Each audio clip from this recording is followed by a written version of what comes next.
Hello. तो जिस चीज़ का बेसब्री से इंतजार था वो वीडियो आ चुकी है पीएफ के पेंशन को लेकर। पीएफ के पेंशन को लेकर अधिकतर लोग कंफ्यूज रहते हैं क्योंकि इसमें बहुत सारे नियम हैं जिससे लोगों को पता नहीं रहता है कि उनका पीएफ का पैसा कब निकलेगा, कब नहीं निकलेगा, कब कब उनको पेंशन मिलेगी, ये सब। तो इस चीज़ को दूर करने के लिए मैंने चालू की है पीएफ पेंशन की पूरी सीरीज, जिसमें मैं पीएफ पेंशन के सारे डाउट क्लियर कर दूंगा। और ये है उस वीडियो का एपिसोड नंबर 1, जिसमें मैं बात करने वाला हूं कि आप किस किस कंडीशन में पीएफ पेंशन का पैसा विड्रॉल कर सकते हैं। और साथ ही कुछ क्वेश्चन के आंसर हम जानेंगे, जैसे कि मैं जॉब कर रहा हूं तो पीएफ पेंशन निकल जाएगी क्या, 6 मंथ से कम काम किया है तो निकल सकती है क्या, या 10 साल की सर्विस पूरी हो चुकी है तो पेंशन विड्रॉल होगी क्या। तो वीडियो का फॉर्मेट ये है कि सबसे पहले हम तीनों क्वेश्चन के आंसर जानेंगे, उसके बाद हम जानेंगे कि आप किन किन कंडीशन में पीएफ पेंशन का पैसा निकाल सकते हैं। तो चलिए शुरू करते हैं। सबसे पहले हम बात करेंगे फर्स्ट क्वेश्चन की, जो कि है मैं जॉब कर रहा हूं तो पेंशन का पैसा निकाल सकते हैं क्या। तो इसका आंसर है नहीं। आप जॉब करते हुए किसी भी स्थिति में पीएफ का पेंशन का जो पैसा है वो नहीं निकाल सकते हैं, ऐसा रूल्स में होता है। और इसी के साथ साथ कई लोगों को ये कंफ्यूजन होता है, जैसे कि मान लीजिए उन्होंने 3 कंपनी में काम किया है, अभी 3rd कंपनी में काम कर रहे हैं, तो पिछली 2 कंपनी जो उन्होंने छोड़ दी है उसमें से पेंशन का पैसा निकाल सकते हैं क्या। तो ऐसा बिल्कुल भी नहीं है। आप अगर किसी कंपनी में अभी काम कर रहे हो तो पिछली कंपनी से भी पैसा नहीं निकाल सकते हो, ना ही प्रेजेंट कंपनी का निकाल सकते हो। तो बढ़ते हैं अगली क्वेश्चन की तरफ। अगला क्वेश्चन है कि हमने 6 मंथ से कम काम किया है तो पीएफ पेंशन का पैसा निकलेगा क्या।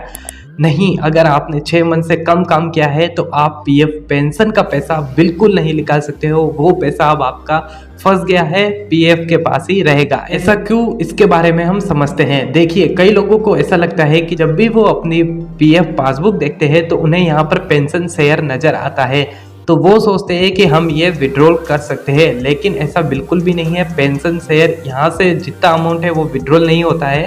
पेंशन का पैसा जो आपने कंपनी में काम किया है टोटल, वो सर्विस कितनी है उसके हिसाब से आपका पेंशन का पैसा काउंट होता है। इसी रूल्स को फॉलो करते हुए पीएफ अपने सिस्टम में हर 6 मंथ को मानती है, 6 मंथ को काउंट करती है। अब उदाहरण के लिए आपको मान ले आपने किसी कंपनी में 6 मंथ काम किया है तो वो आपका 6 मंथ काउंट करेगी और आपको पेंशन मिलेगी। अगर एनसीपी डेज माइनस करने के बाद आपके 6 मंथ हो रहे हैं तो एनसीपी डेज क्या होता है, छुट्टी वाले दिन। आपको अपनी सर्विस में छुट्टी वाले दिन माइनस करने हैं, उसके बाद जो आपकी सर्विस आ रही है उससे पता लगेगा कि आपको पेंशन मिलेगी या नहीं। अब मान लीजिए आपने 6 मंथ से कम अगर कितने भी मंथ काम किया है, चाहे वो 1 महीने से लेकर 5 महीने तक काम किया है, तो वो आपकी सर्विस पीएफ सिस्टम के हिसाब से 0 मानी जाएगी। तो इस हिसाब से इस स्थिति में आपकी पीएफ का पेंशन का पैसा नहीं निकलेगा, बार बार क्लेम रिजेक्ट होगा इनसफिशिएंट बैलेंस या इनसफिशिएंट सर्विस करके। ये आप समझ गए होंगे। इसके अलावा अगर आपने 6 मंथ पूरा काम किया है तो पेंशन मिलेगी। इसके साथ ही आपने अगर 7वें महीने काम किया है तो 1 महीने बढ़ते ही वो टोटल 12 मंथ काउंट कर लेता है। यानी आपने 7 मंथ से लेकर 7, 8, 9, 10, 11 इन 5 महीनों में कितना भी सर्विस की हो, आपका वो राउंड फिगर में 12 मंथ हो जाती है। यानी अगर आपने 6 मंथ से कम काम किया है तो आपका बहुत बड़ा नुकसान है। या और अगर 6 मंथ से 10 दिन भी एक्स्ट्रा काम किया है तो आपको पूरी 12 मंथ की सर्विस मानी जाएगी और उसके हिसाब से ही पैसे दिए जाएंगे। तो अब आप क्लियर हो गया होगा कि हमारी सर्विस 6 महीने से कम होती है तो पैसा कम क्यों आता है, क्योंकि वो सिस्टम 0 काउंट कर लेता है। और उसी के साथ ही लोगों के मन में एक और क्वेश्चन होता है, जैसे कि मैंने 4 कंपनी में काम किया है। फर्स्ट कंपनी में 4 मंथ काम किया है, सेकंड कंपनी में 2 मंथ काम किया है, तो इन दोनों को मिला के 6 मंथ हो जाएगा क्या। ऐसा बिल्कुल भी नहीं है। आपने चाहे जितनी भी कंपनी में काम किया है उस एक कंपनी को देखना है। जैसे कि इस कंपनी में आपने 4 मंथ काम किया है तो इसका पैसा नहीं मिलेगा, इस कंपनी में 2 मंथ किया है तो इसका भी पैसा नहीं मिलेगा, इस कंपनी में 6 मंथ किया है तो एनसीपी डेज घटा के अगर 6 मंथ हो रहे हैं तो इसका मिलेगा, और इसमें 8 मंथ किया है तो इसका भी मिलेगा। यानी इन दोनों का पैसा मिलेगा, इन दोनों का पैसा आपस में नहीं जुड़ेगा। ये टोटल सर्विस आपकी 6 और 8 14 मंथ की मानी जाएगी। ये 6 मंथ आपके नहीं जुड़ेंगे क्योंकि इन कंपनी में 6 मंथ से कम काम किया है आपने। तो ये डाउट अब आपका क्लियर हो गया होगा। अगले क्वेश्चन की तरफ बढ़ने से पहले मैं आपको बता दूं, मैं पीएफ ईएसआई कंसल्टेंट हूं, पीएफ विड्रॉल का काम करता हूं। अगर आपको मुझसे काम कराना है तो ये नंबर दे रखे हैं, इस पर आप कॉन्टेक्ट कर सकते हैं। कोई क्वेश्चन पूछना चाहते हो तो भी यहाँ आप मुझे क्वेश्चन पूछ सकते हो, मैं फ्री में उसका रिप्लाई दूंगा। यहाँ पर आप देख सकते हो मुझे लोग क्वेश्चन पूछते हैं, उनका सॉल्यूशन मैं करता हूँ। बढ़ते हैं अगले क्वेश्चन की तरफ। अगला क्वेश्चन है कि 10 ईयर की सर्विस हो गई है तो पेंशन का पैसा निकलेगा क्या?